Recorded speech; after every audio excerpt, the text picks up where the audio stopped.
great, thank you. And first, let me just say it's a pleasure to be here. I actually really enjoyed the opening there with Monica and Zach showing us photos of people driving cars, because my team has been gathering data on what's going on in EVs, in batteries, in charging infrastructure since 2010. And sometimes when you get really far into that data, you kind of forget that part about all those people smiling driving those cars. So that was really a fun way to start and a really good reminder for me of some of the faces behind the data. So what I'm going to do is I'm going to talk today about some of that data that we've been gathering for quite a few years, and hopefully tell a bit of a story of where we see some of that going. So mostly around electric mobility, but obviously also tying in some things around what's happening with batteries. So we're going to call that global EV market trends. So where are we right now? So this is passenger EV sales globally. Doesn't include commercial vehicles. If you add commercial vehicles, it's a little higher than that. Those are mostly in China. But around just over 1.1 million vehicles sold or just under 1.1 million passenger EVs sold last year. We're calling about 1.5 million sold this year. And really what you see is that market has spread out a lot. It's no longer concentrated in a few places. It's starting to have more and more countries where you're crossing that sort of 1 or 2% symbolic threshold. Something else that's interesting that's happening is actually a few markets are starting to pull away. So that's percentage of EV sales in different regions. And what you see is China and Europe as a percentage really starting to pull away from the rest. We think that continues. We think China leads, Europe also moves up with China. The US falls behind a little bit. The one thing that could probably keep the US in that is if the Model 3 ramp up, if the Model 3 can ramp up according to how fast Tesla wants it to ramp up, that might keep that curve from the US and from North America closer to what we're seeing on the adoption levels in China and Europe. But so some divergence. We're heading towards a more globally differentiated auto market, which has its own challenges, especially for automakers whose business is built on being able to sell a similar vehicle in many different markets. And something that hasn't been talked about very much here, because it doesn't elicit the same sense of a smile from people driving them, but is a huge driver, and everyone should know this, is fuel economy regulations. Fuel economy regulations are getting tighter and tighter, not in many different parts of the world, particularly Europe, China, the US. These get very hard to meet without a significant amount of EVs in the mix. So even if you're an automaker who doesn't believe that there's organic consumer demand pull, you're going to have to sell a certain number of EVs just to meet fuel economy targets. We've done a lot of work looking at how many EVs you would need to sell in order to meet fuel economy targets that are already in place. There's the number for the EU out to 2025. So it really starts to bite around 2021. That range is just whether it was done all with PHEVs or all with BEVs. So if it was done all with BEVs, it'd be the lower amount, all with PHEVs, the higher amount. But one thing that we did that analysis about a year ago, and of course, that assumes diesel maintains a similar share as today. If diesel goes down 40%, which is looking increasingly likely, or even significantly beyond that, then you need a higher share. So if you toggle back and forth, you can see the amount of EVs you need to sell just to meet fuel economy regulations is already sort of in the 15% range, and then goes up to kind of the 15 to 20% range and a little bit beyond as diesel falls. So fuel economy regulations, don't ignore them. They're a big part of what's driving EV adoption.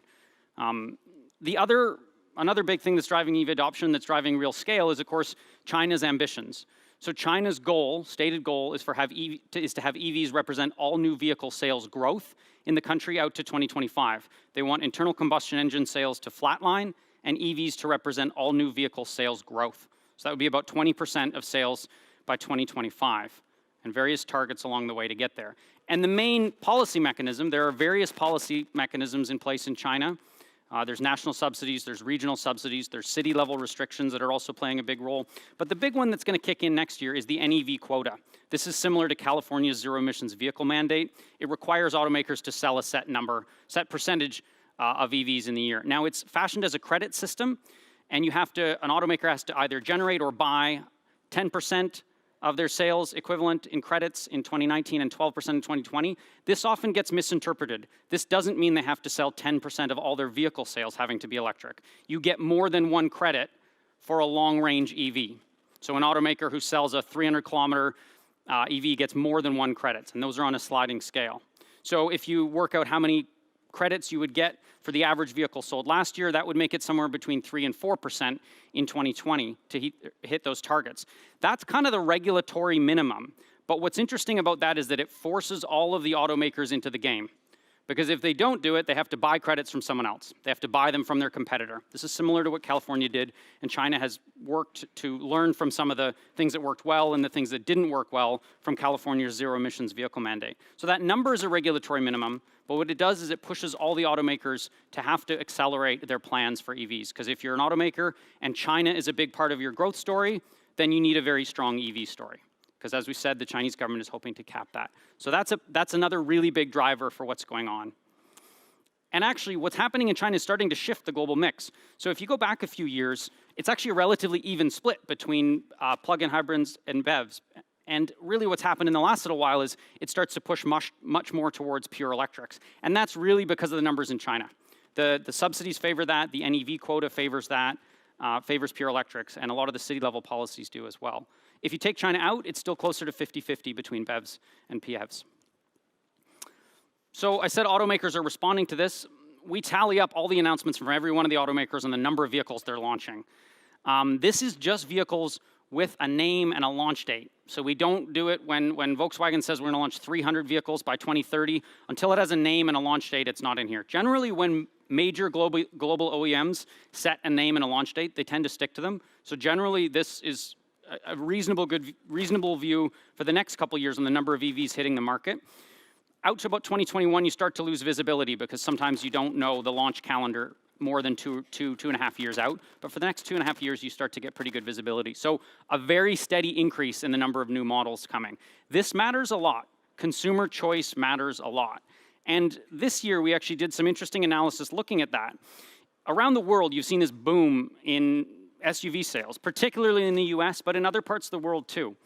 So, but if you look at the EV models that were launched up until now, up until 2017, a lot of them are small cars.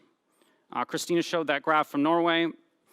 The ones that are launching between now and 2021, almost half of them are SUVs or trucks or crossover vehicles. So that's automakers recognizing that those are two trends and they want to be able to combine them. And as well, those typically have a higher margin, so they're a good place to hide some higher battery costs until the costs fall further.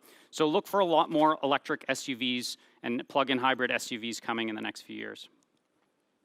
Of course, model average range of pure electrics is rising.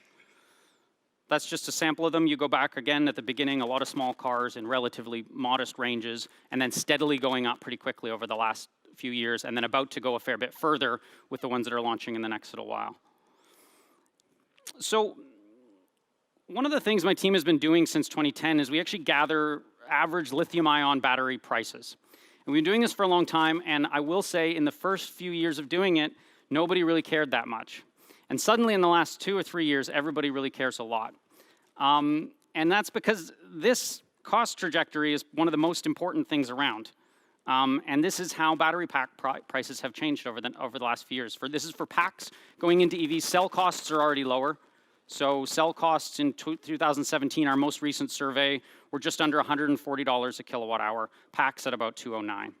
So you've seen some really big drops in the last few years. And when we look ahead about what's going to happen next, you have to understand the supply side of this picture.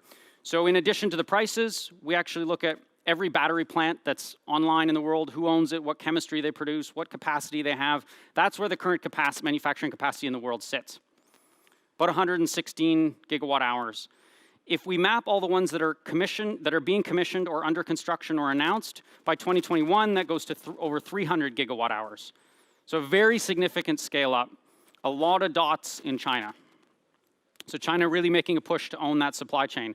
There are actually a few that we're needing to add into Europe in this that we haven't got on this chart yet. There's been some announcements around Eastern Europe, potentially Sweden as well. So there is some progress on building battery manufacturing capacity here, but really a big part of that push is in China, and you can see that in the market shares on the right. So a huge amount of new supply coming online and much, much bigger factories. But raw material prices are rising. So if you look at cobalt and lithium prices, they are up very significantly over the last 2 years. So this is a very big point of contention about what's going to happen next. And you'll hear various different sides of it from different groups. Actually, let me stay on this for just a minute. We spent some time last year looking at supply and demand for lithium going into batteries from different sources, from stationary sources, grid-scale energy storage, for home storage, for electric buses, for passenger vehicles. So we came up with our kind of total lithium demand picture.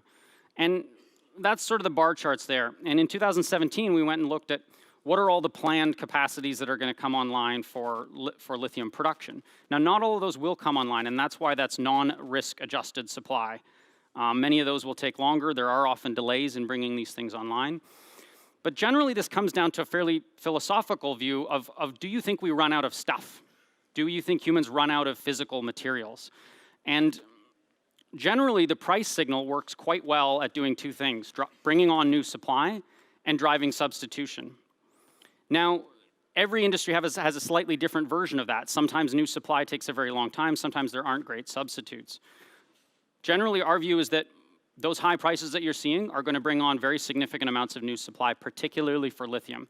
Now, there will probably still be lags in that. Some of those will take longer than expected to bring online. But we think there will be sufficient lithium capacity, production capacity, to meet our EV adoption forecast. That doesn't mean they meet everyone's EV adoption forecast, but certainly for ours. When we redid this analysis this year, looking at the other new plants that had been announced since then that groups wanted to bring online, again, recognizing that not all these will come online, that number had already gone up. So that's some of the price responsiveness you're seeing, new supply coming online or planned to come online. Cobalt is probably more concerning. So again, looking at where the supply of cobalt is today and where the potential sources of it are in the future, you see a heavy concentration in the Congo, in the Democratic Republic of the Congo, and also some real political concerns around that. So if there's one material that is of real concern to the battery revolution and to EV adoption, it's probably cobalt. So that's the real one to watch. You are seeing some interesting things happen on battery chemistry, and I apologize for sort of the alphabet soup of battery chemistries here. The main thing you need to know is right now, a lot of the batteries that are going into vehicles are lithium iron phosphate, the blue, and nickel manganese cobalt 111. That means it's the ratio of nickel manganese and cobalt in those. You're already seeing the timeline for bringing more high nickel concentration, lower cobalt concentration batteries come forward significantly. So if we go back a few years, people thought, look, batteries like NMC 811 were going to be online in the middle of the 2020s. We now hear people trying to bring those into vehicles by 2020. So again, some of that price effect is already filtering through to the battery chemistries that groups want to bring online. So that dynamic is at play there as well. But watch cobalt. I think it is probably the most likely, if there is going to be problems, it's probably going to come from there. But so how much impact do those have? So if lithium prices were to double further again from where they are today, that would decrease battery pack costs by about increase battery pack costs by about 8%. If cobalt were to do the same, around 10, 11%. So that's pretty significant, but given the reductions that we've seen in recent years, we still think battery costs keep falling, but we do think they fall at a slower rate than you've seen in previous years. So I don't agree with what was said earlier around the annual battery cost decline accelerating. I think it'll actually slow down a little bit. So it dropped 24% last year. I don't think it'll drop 24% again this year. There's roughly where we think it goes. Just how do we do this? We actually spend a lot of time looking at the relationship between volume and cost. So rather than an annualized reduction, which sometimes breaks as industries mature or get larger, we use an experience curve approach. So we look at what is the relationship between cumulative production and cost reduction.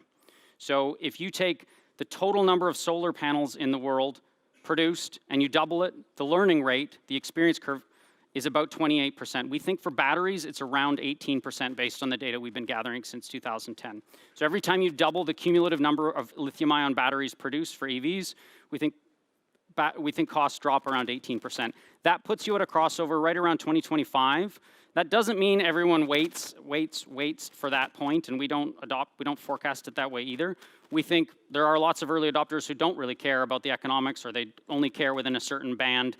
But certainly around 2025 is where you start to get a point where on an upfront basis, we think EVs start to get cheaper than conventional cars. TCO, total cost of ownership, usually sort of 1 to 3 years before that, depending on the assumptions you have on where fuel taxes end up and the average cost of electricity in different countries and things like that. So short term, what does our outlook look like?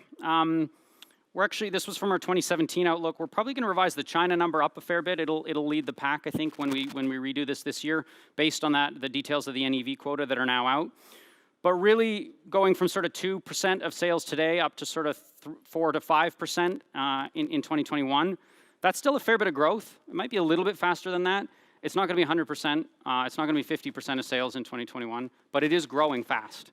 And I wouldn't underestimate the exposure that creates amongst people. Seeing more of them on the street obviously has a big impact. Further out, our forecasts are about 8% of sales in 2025. That's on a global basis. Certainly many markets will be ahead of that, so some of them would be closer to 15 to 20%. But globally, there are a lot of places where EV adoption is still going to be relatively modest in the mid-2020s. So big parts of India, Southeast Asia, South America, there is still a fair bit of work to do. So if anybody wants to talk to me about how we do that, happy to chat afterwards. One question we get asked a lot is, can the power system handle it? And the answer is yes. For the most part, yes. That's our EV adoption forecast and the electricity demand it entails for the US. Relatively modest addition to total power demand. Now, when you charge matters. So if you're charging during peak times, you're adding to peak. That's can be a problem in places. Distribution grid matters a lot. When we heard from Christina in Norway, Norway's a good example. I'm from Canada. Canada's a good example where there's a lot of electric heating still.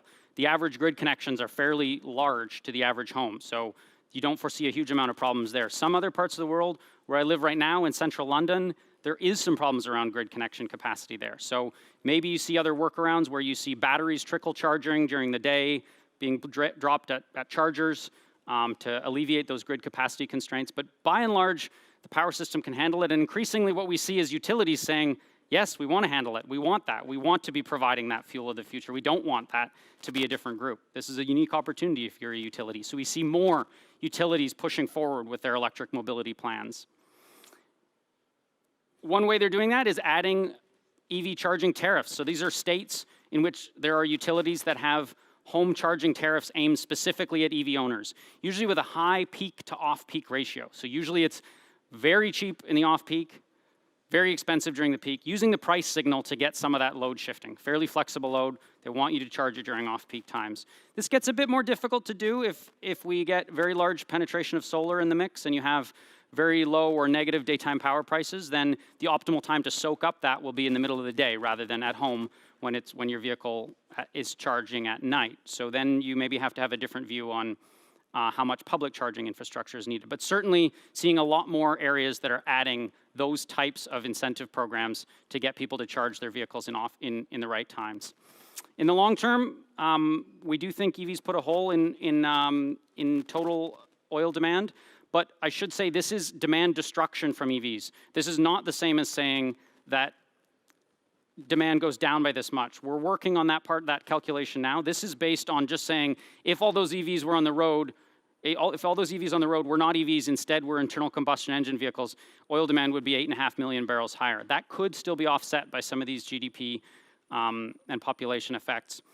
But really, on electricity, it's still only about additional 10% in most developed markets. So still relatively modest increases to achieve a pretty significant degree of electrification.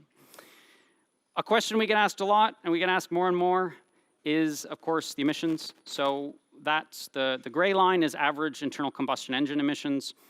The colored lines are grid emissions intensity factors in different countries, and then a certain assumption on efficiency. Basically today, an EV runs cleaner even in areas where there is significant amounts of coal in the mix. And that gap gets wider over time in most countries as you see significant penetration of renewables rising and rising in different places. Generally, once you add battery manufacturing emissions into that, it makes it a bit more marginal in the most coal-heavy places, but it is still a benefit, and it is definitely still a benefit in anywhere with a remote amount of renewables in the mix, all of Europe, for example. And there's more and more data that suggests this. And there's more and more of our analysis that supports this. So each year we put out a thing called the New Energy Outlook, which looks at the grid mix out to 2040. So if anybody wants to dig into that, looks at how all those markets are evolving, because we've been frustrated by the same thing a lot of people have been frustrated by, seeing forecasting houses miss how fast renewables are rising. The grid is decarbonizing, and in a vehicle that rolls off the line today, its emissions, an EV that rolls off the line today, its emissions are going to decrease through its lifetime. An internal combustion engine that rolls off the line today has a fixed emissions. If anything, it probably deteriorates slightly. So I'm just about out of time, but I wanted to run through a couple last things. There have been a lot of proposed internal combustion engine vehicle bans. So this is a roundup of them. But I want to challenge a bit how realistic some of them are. So India, you've seen recently back away from its target. So India basically just said, actually, no, that thing we said for 2030, we're not intending to do that. China is a bit hard to read. There were some statements talking about an eventual ban, but no set date. The government seems to have backed off that. That doesn't necessarily mean they're not planning on releasing something, but they haven't clarified what that might be. The Norwegian one, you heard from Christina, Norway is pushing incredibly hard, and it's very impressive to see. I was actually just there this weekend. Very impressive to see how hard they're pushing to hit that 2025 target. Some of those other targets I think are really challenging to meet. But they do provide a direction of travel. But I think it's good to be realistic about, is it just an aspirational goal, or is the government really trying to put in place the things it needs to do to hit that goal? Norway is doing that. Not all the countries on that are doing that. Some of them are just making a statement and hoping that the market arrives there in time. So what could derail global EV sales growth? I know this is a bit of a downer of a topic, but I think it's worth understanding to understand what could happen and how to respond to it.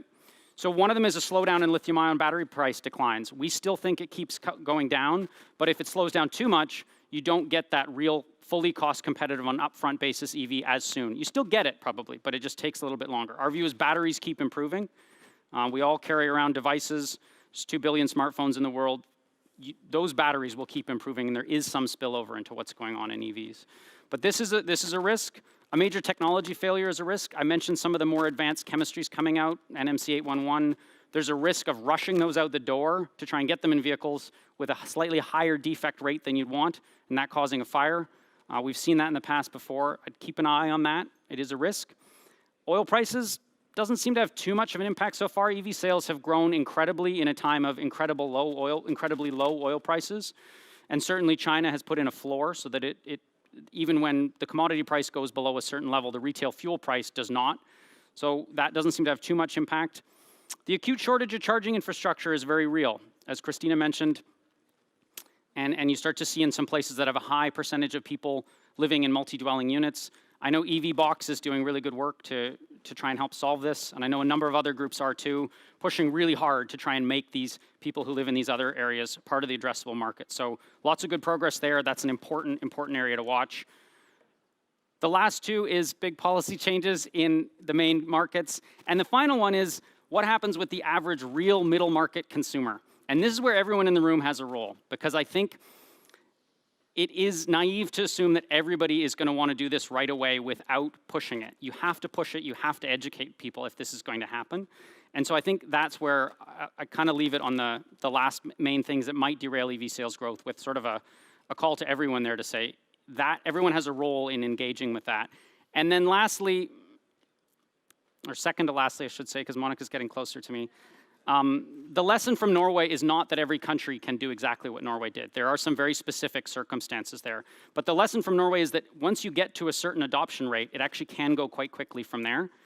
And once EVs are cost competitive, the adoption rate can go quite quickly from there. So the Norwegian government made that artificially cost competitive in some ways through taxation or exemption from taxation.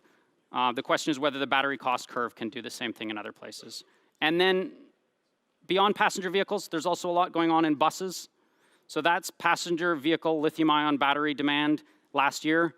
That's China electric bus battery demand last year. So other segments are going really quickly too. So we focus on the cars. Up next, trucks, or up next, marine. There are other areas that this will impact beyond just passenger cars, and I think we're just at the beginning of this. So with that, thank you very much. Thank you, Zach. Great. Thank you. Stay here. Stay here. Don't go anywhere. Don't go anywhere. I won't. Put on Eye of the Tiger so we can tackle Colin. We need to tackle him, take him down. No, we got questions again, so we've got a few already, but chime in with your questions. First question, so your numbers are 3 times lower in 2030 than Tony Seba's. How come? What can you say about that? Different business models, I guess. No. So I think, when we look at the vehicle cost curve, I think the chart that Tony showed has EVs fully cost competitive in 2021 on an upfront basis, and EVs at 100% of new sales, I think, in the US in 2025. I simply don't think that's realistic. Also, that cost curve assumes that the battery stays at a third of the vehicle cost. So it assumes that battery costs reduce by 16% per year, but that the battery is still a third of the vehicle cost. So then your vehicle goes down to $5,000 or $6,000 or $7,000 or $8,000. You still have to make the car. It's still a car. It's an electric car, but it's still a car. All the things around the rest of the drivetrain, or the rest of the vehicle rather, remain the same. So I don't think the upfront cost equivalent point comes in 2021. I think it comes later, and that probably explains a lot of the difference. Let's take the one from Mr. Harrington. What effect will rollback of US CAFE, GAG vehicle standards have on projections? They will have a big impact. I think, so we're expecting in the midterm review at the end of March, probably an indication that the US CAFE target will be relaxed or changed in some way. We assume everybody knows what they are. Sorry, right? yeah. The corporate average fuel economy targets, we assume they'll get reduced in the US. That was set to be a big driver of electrification in the US market. And again, I wouldn't underestimate the role that those fuel economy targets have and those fuel economy regulations have. So I do think it sets probably the US market back. I'll throw in a question there. So, Yeah. so those came a bit stronger from Obama administration. Yeah. And part of the negotiation was, hey, you guys needed bailed out because you didn't really do your job well. Yeah. And there was a bit of pressure. And then that pressure came off, of course, for some reason. I don't know why. And the question is, do you think that's going to lead to a problem for these automakers if they're behind the curve on electrification because of getting their way with regulations? Do you think that will put them in a similar boat? I think it's a real risk. So you do have the U.S. Auto Alliance lobbying to relax fuel economy targets, and I think in the short term that does have an impact of boosting the amount of SUVs that the big U.S. auto OEMs can sell, and there is a significant benefit from that in terms of the short-term profit margin, average profit margin of these companies. There is a real risk, though, that you kind of miss the turn towards electrification, and that we know very clearly that a lot of the Chinese OEMs are looking to try and export vehicles to the US and to Europe in the 2020s. And I think there is a very real risk that by slowing that down, you do miss a turn. I think California is not going to give it up easily, though. So I think they'd have something to say on that. Our friends from Eevee Box are sending us messages that we need to give you some instructions. But before we do that, just very quickly, I read a lot of what you write and also what Clean Technica writes, obviously. But I have to go and look for those stories. If I look at a financial newspaper, any financial newspaper in Latin America, the stories of EVs are usually wrong. The numbers are wrong. The stories are wrong. So very quickly, where do you see the mainstream media vis-a-vis this story? Are they getting better? Are telling the story? I can't really speak for all of them. I know within my organization, so for background, I'm not part of the news part of Bloomberg.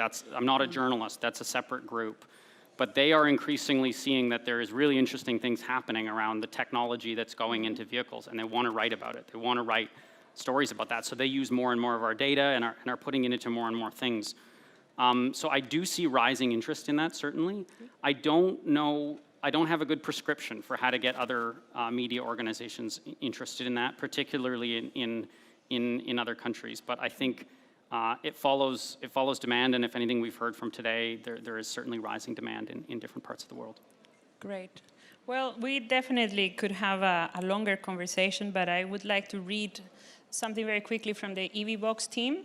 The first point is that out of respect for the presenters, we canceled temporarily the cafe at the back so that we can pay attention, because the whole point of this is to come and pay attention to the speakers. The lunch is going to be upstairs, and you can network as much as you want. And then you have to be at 1:45 in the back in the brainstorm sessions. Do you remember the sessions? Yeah, so the sessions are right here on the right, or on your left. You have Mobility Beyond Borders. In the back, energy transition.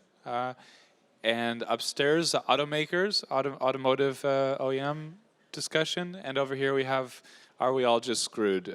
Climate and, well, can we really survive this thing? Yeah. Okay, 1:45 after lunch, be in your sessions. And for now, go and network and have a nice lunch. Thank you.